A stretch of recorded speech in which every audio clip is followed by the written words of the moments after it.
Good evening, and welcome to another episode of This Week in Digital Parenting with me, Josh Ramsey. It is wonderful to see you on this Monday night, the 4th of May at 7 p.m. Well done to the moms and dads out there that are watching. You made it through Nog a Dag, one more day, and you've made it through, so congratulations. Here we are, 6 weeks into this new reality that we are all experiencing, and let's take a moment. Hopefully, your children are doing something by themselves, or maybe they're watching with you, and you've got a bit of space to just breathe and to pat yourself on the back, making it through another day in this new reality. So, welcome to the show. This is our third episode now, and we are learning as we go. I'm excited to be showing some new functionality in the live screen tonight. I've got some slides that I want to take you through, and I'm really hoping that you guys will get something from this session tonight.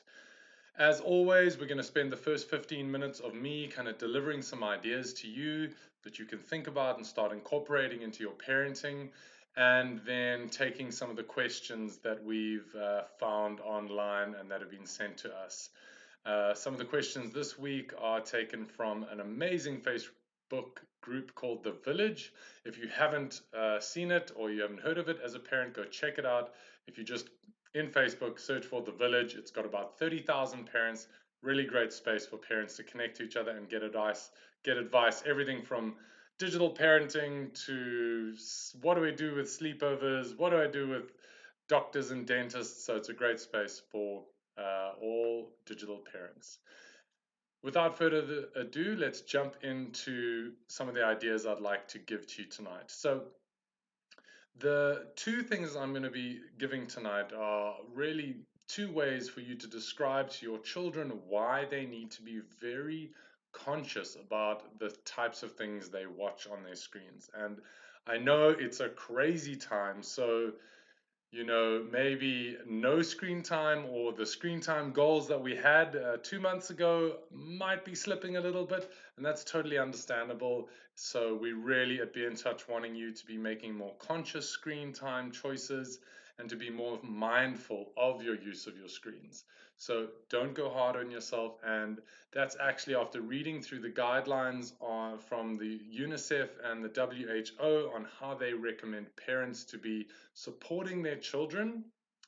The number one thing they say is spending quality time with your children. So if all you're doing is putting aside 10, 15, ideally 20 minutes a day per child where you're getting one-on-one time and spending time with your child, that is what these big organizations who have lots of money to research these things say is a great idea.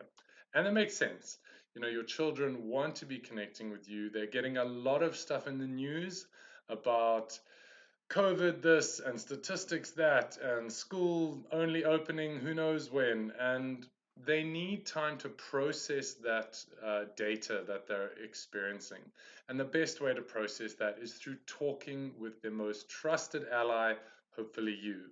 And so they can talk about how they're feeling and what they're going through. Now, when it comes to helping your children make healthier choices with their screens, I'm going to explain this in two different levels. The first one is for parents that have kids maybe below the age of 12. Depending on how mature your child is, you may want to animate this model that I'm going to give you in a moment, more or less, depending on how cool they are or how much fun they are having with you while you're describing it. So I'm going to teach you, oh, sorry. I'm going to teach you something called the hand brain model. It's from a guy called Daniel Siegel. He's an incredible neuroscientist from the States. And I've taken it a little bit in a different direction to really apply it to screens and to make it more of a learning piece for little ones. So I'm going to take you through that, and it's really a way for you to explain to your child why not all screen time is equal. Because I know a lot of kids are saying to their parents, yeah, but we're on screens all day with school. Why can't I watch screens at night? Or why can't I play these games or be on social media? And this is a great way to help them understand that Not all screens are equal. Okay, so it's called the hand brain model, and you can feel free to do it with me now. If you are watching with your child, feel free to do it together and have a bit of a laugh. It is Monday night, so hopefully all things serious are done for the day. So what we're going to do is we're going to raise our right hand, and we're going to take that thumb and wrap it across the palm. And this is going to represent our feeling brain. This, once we bring the fingers down, will represent our whole brain. But for now, this thumb across the palm represents our emotional center, our feeling center in the innermost part of our brain, kind of in the middle of the brain here. And if we take the fingers and we wrap them down over that thumb, these fingers here, they represent our thinking brain. So we've got our thinking brain over here and feeling brain. For the parents that want to play a little game with their kids, what's that? What's that? What's that? What's that? You can have a bit of fun with it. And the big teaching piece here is ask your child, can you hold on to your thumb? And get them to flex their fingers. And I don't know if you can see me, but I'm trying to flex my fingers there. And they'll say, yeah, it's easy to hold on. And you can say to them, you see, when your feeling brain and your thinking brain are in balance, your thinking brain can hold on to your feeling brain and you've got control, right? And you can ask them a story, when you did something crazy that you can't even believe you did. Maybe you kicked a door, or you threw a rock at something, or you pushed your sister, or you pulled your brother's hair. Which brain were you using? And they'll always say, feeling brain. I didn't mean to hurt my brother. I didn't mean to do whatever I did that was kind of silly. And you can tell them it's because your thinking brain flipped up and lost grip on your feeling brain, and so you couldn't control yourself. Now they'll say, that's good and well, but what does it have to do with screens? So you can teach your child that certain screens, so for example, screen time that they spend with their teachers, learning, remote learning, going through maths and science, all of that is growing the thinking brain. And the bigger and stronger the thinking brain gets, the more easily it can control the feeling brain. And don't worry, I'm not saying we mustn't have any feelings. I'm just saying that they need to be balanced. Now, when it comes to extreme forms of gaming, Fortnite, PUBG, Black Ops, hopefully your children are not playing that if they're under 12, but some do. These are very violent first-person shooters. These kind of games are releasing dopamine, adrenaline, even cortisol, which is a stress hormone. Adrenaline, obviously something that gets us going, and dopamine, a general feel-good hormone. And what that does, and just for those social media fans out there, the mindless scrolling through social media, that mystery and anticipation is also releasing dopamine. And now, what you can explain to your child is that all of these things that I've just mentioned, they feed the feeling brain, right? So you can take your other hand now, and I want you to try and slide it underneath your fingers from your right hand and slowly wrap your hand around that thumb. And now what's happening, right? The feeling part of your brain is getting bigger, much bigger. And now you can ask your child, is it easier to hold on to that feeling part now that it's so big? And they'll of course tell you, no, it's not that easy to hold on.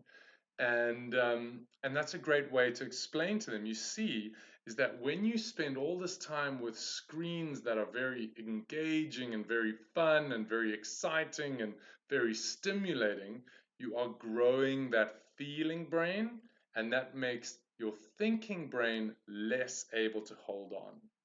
So I hope that makes sense. It's a simple way to explain to your child that not all screens are equal, that some screens build our feeling brain and some screens build our thinking brain. And again, I'm not saying that one is better than the other, I'm just saying that we should build them together. Okay, so hopefully that will be a good way to explain to them why you have the limits in place that you do. Now, if you have an older child, 12 years and older, they might need a little bit more scientific rationale. They might really want to know, why, mom? You keep saying I can't, but you don't really have a good reason. So let me give you a good reason. Um, the first slide I'm going to show you over here is basically this slide up on my left. It represents the learning cycle of an adolescent. And let me talk you through it before you wonder too much. But basically you can see that at the top of the slide is boredom. And what's important to note is that the adolescent brain, the adolescent developmental goal is to shift the primary point of support from mom and dad to friends, peers. And so this is the process that happens between around about the age of 12, and studies say it goes up to all the way to 24. And in that time period, adolescents take small risks and get rewards that develop skills that mean they don't rely on mom and dad. And the brain does something incredible to catalyze this process. And what it does is that it lowers the baseline level of dopamine in your adolescent child's brain, which means that there is scientific proof that underpins the fact that teenagers get bored easier than 8, 9-year-olds. And you may have noticed that as your child develops. As soon as they hit those 12, 13, 14, they need stimulation, they need something to do. And of course, right now, in the current situation we have, that's a challenge. So I'm hoping that by explaining this to you, you will not only build compassion for your teenage or your adolescent child, but also understand why you need to help them set limits, because they won't be able to set those limits themselves. But let's go into the slide. So we have this lowered level of dopamine, lowered level of engagement or satisfaction or contentment, feeling good, and this catalyzes risk taking. And the slide that's up here shows that in an ideal environment. So that boredom would drive your adolescent child to, say, go and try and master a kickflip or climb a tree, maybe learn a poem to recite in class or study for a maths test, something that engages them. And as they move along that learning cycle that's moving clockwise from boredom to that risk, they'll come up into resistance, where they will have these thoughts in their heads: no, don't do it, don't tell the joke in front of your friends, or don't try and master that kickflip or climb that tree, something bad might happen. And they use their self-confidence, they use their willpower to push through that and push through the resistance to actually do this thing that they think will help them improve their mood. And what will happen is that they will push through the resistance and they'll get the reward. They'll tell the joke in front of their friends and get a laugh, or they'll do the test and get a good mark back, and that'll feel good. And the byproduct of this are the skills that they will develop, which in these little bits over time will result in them being able to be 18, 19, and confident enough to go and hand out their CV at a coffee shop or whatever it is that they do to take that first step towards independent living. So this is the ideal. Where is it? There.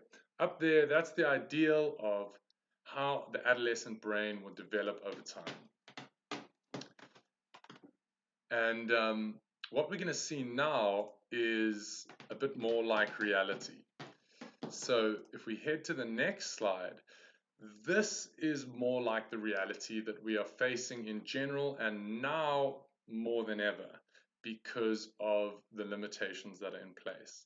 And what the slide shows us is that as the child is experiencing that boredom, they are moving towards risk, and again, wanting to do something, try something. And because those limitations are in place, some literally physical because of our current reality, or maybe mental or emotional, where they can't push through the resistance, push through the pushback to taking a risk, and they simply reach down and grab one of these their lovely device that has been designed to make them feel good. Why?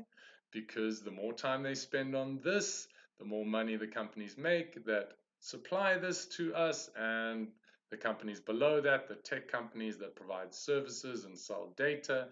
So suffice to say, the people that design this want you to use it as much as possible. And for your child, what that means is that as they head towards that risk, there's an opportunity, a much less resistance to just pick up a phone and start scrolling or start gaming, whatever it is. And that device then provides all of the hormones, those feelings that will improve their state of being, which means they don't have to do the hard work of pushing through resistance. And of course, that lands up, where is it? Over there, where there's no skill development that happens.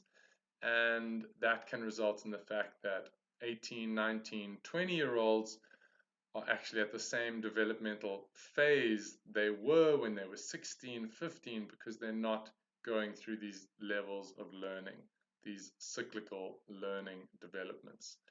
Mom and dad, I have worked with 22, 23, 24-year-old youngsters, and I guess I call them youngsters because they are in this state where they don't have the self-confidence to go out and apply for that job. And what that means is that mom and dad are still taking care of them financially, helping them take care of themselves, which can be very disempowering and cause frustration. So I tell you this if you've got adolescent children for two reasons. Number one, that you build some compassion for your child in this time, and that number two, you realize the value of setting boundaries. And that's really where we're gonna go in this next moment now as we start talking about the ways in which you can do that. So I have taken some questions that I found in the Village Facebook group page, and I'm going to read one or two of them to you. We've got about 15 or 12 minutes left, so let's see what we can get through. The first question is, I have a 10-year-old who is permanently attached to a cell phone. Stop it or leave it? Now, hopefully you know the answer to that. And again, I'm couching that in a very gentle reminder to parents, because I know that parents are under a lot of stress. And really, if you do just a little bit, that's better than nothing. So if you take nothing from this talk, but just a little bit of an intervention, that's great. Use it and develop it over time. So with this 10-year-old, firstly, a 10-year-old with a cell phone, I would ask that parent, would you leave your child in a park where adults of unknown adults could interact with your child? And they would say, of course not. Well, I would never do that. What kind of parent do you think I am?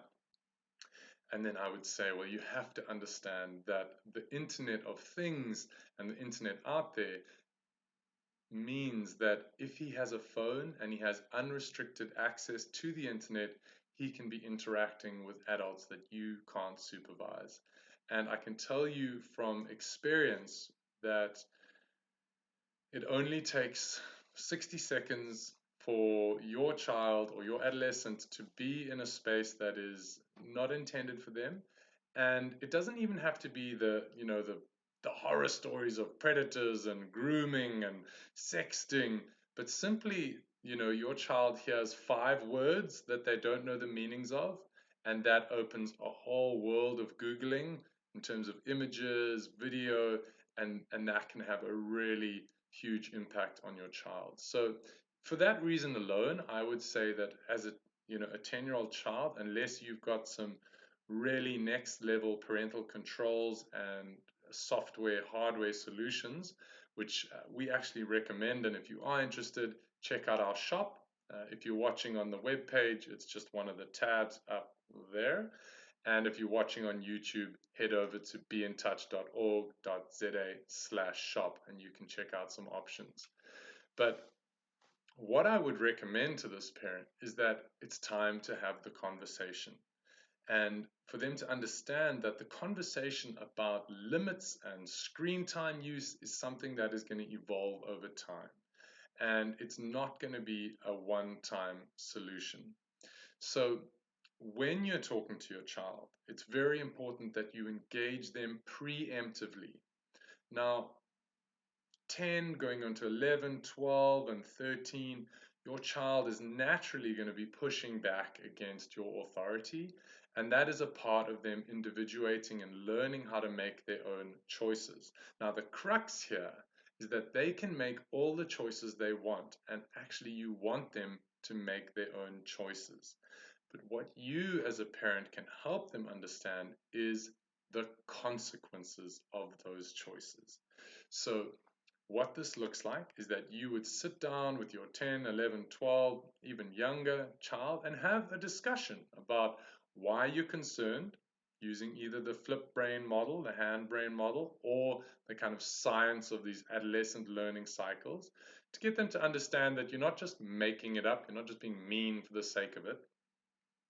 And then having that conversation where you start setting limits.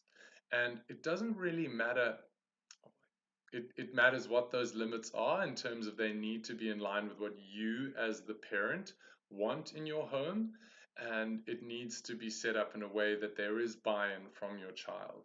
So we're looking for less of a kind of draconian totalitarianistic dictator, and more of a these are the rules of the home and a back and forth so that you can settle on something that you both agree on.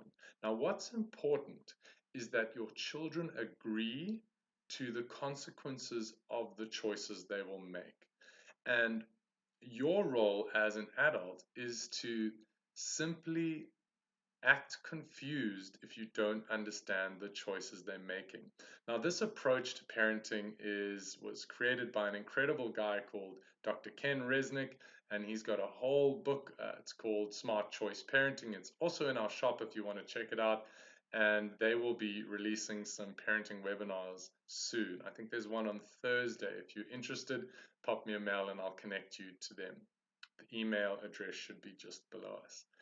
And what this parenting style promotes is what's called the smart choice, helping your children to make smart choices. And what this looks like is, let's say, for example, that 10-year-old who is using their phone too much.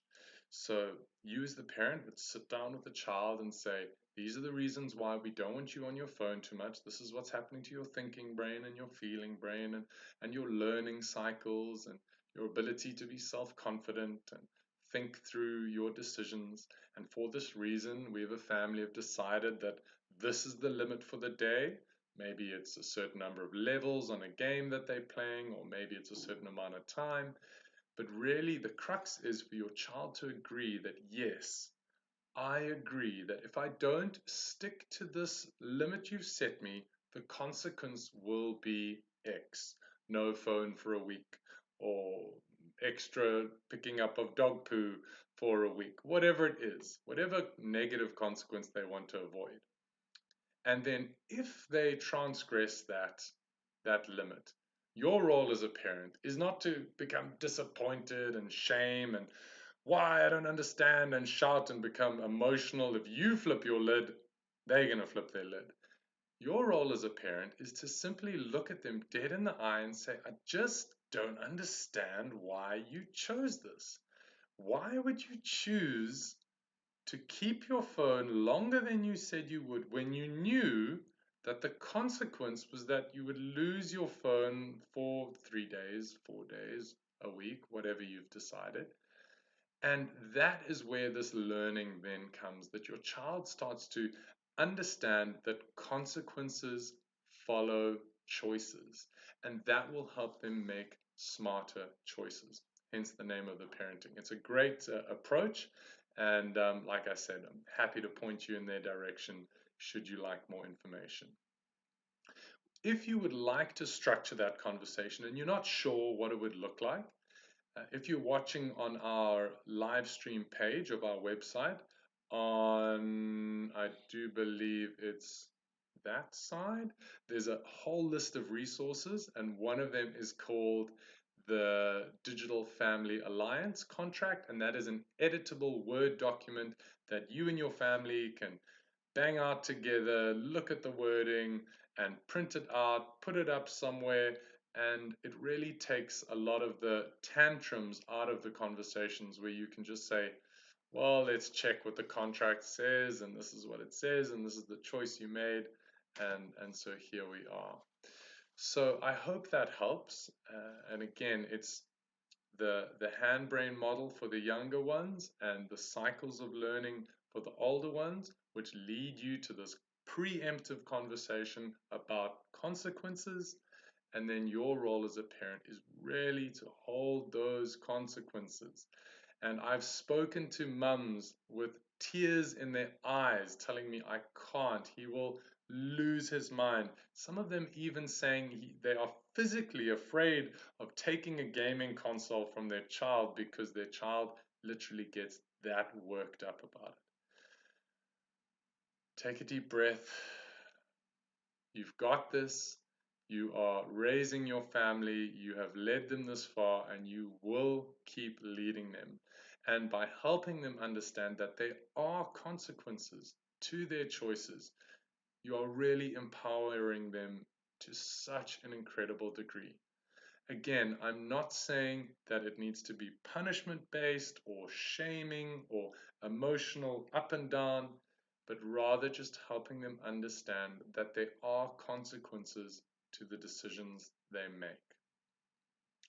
And hopefully that is useful for you. As I said, there's a few resources that you can use. Another great one, if you're not sure where you want to start on your digital parenting journey, is the 8 steps to digital parenting, where we've got 8 steps that you can move through and documents that help you take each step. And that is also one of the downloads available on our resource page, as well as the live stream page that you might be viewing on. Just going to check my notes. Anything else here? Yeah, I think as we enter into the 6th week of this lockdown, I think the children and what I'm learning from the people that I speak to in education is that right now, especially some of the leaders in digital online learning, some of them are starting to say that right now it's more important that we keep our children emotionally safe, physically safe, obviously, and mentally safe. It may even be more important than their curriculum work right now. So obviously that's up to you to decide as a parent, but to really prioritize the mental health and the emotional health of your children, and to understand that they are really seeing a lot of information come out of the media, probably from sources that you're not even aware of. And because they're seeing all this information, they need to have a solid rock, a solid anchor in this time of upheaval. And that anchor is you. And what does that look like? Does it look like a mom and dad superheroing it through getting everything right? No. It looks like you taking 5, 10, 15, 20 minutes per day, per child, to sit down with a book, to talk through something, to ask them how they're feeling, to ask them which friends they're missing, which sports they're missing, what would they do if they were Cyril Ramaphosa and they could change things in the land. Just giving them that one-on-one time and making sure that they're okay. So thank you so much for joining us tonight. And if you haven't taken a sigh, why don't you just do that now? Just take a deep breath and just know that countless generations before you have come through this kind of thing. Well, not this kind of thing, but similar big catastrophic events, and that you will come through this too. And the more calm you can be, the more confused you can show your children that you are when they make choices that don't make sense to you, the better. You can be that anchor for them, and it doesn't take a parent getting it perfectly right. It just takes a parent that is able to be an anchor in the terms of setting up time between you and your child, connecting and finding out how they're doing. We'll be back next week, Monday, with another episode of This Week in Digital Parenting with me, Josh Ramsey. Please send your questions in via email or via WhatsApp. We will also be monitoring a whole bunch of parent communities online and drawing questions from there. But the more specific the question, the better the answer from us. We've been researching this space for a while, but we need to make sure that we're giving you resources and answers that you need. Okay, so well done on making it through Monday. And for all the parents out there whose children are going back to school this week, good luck.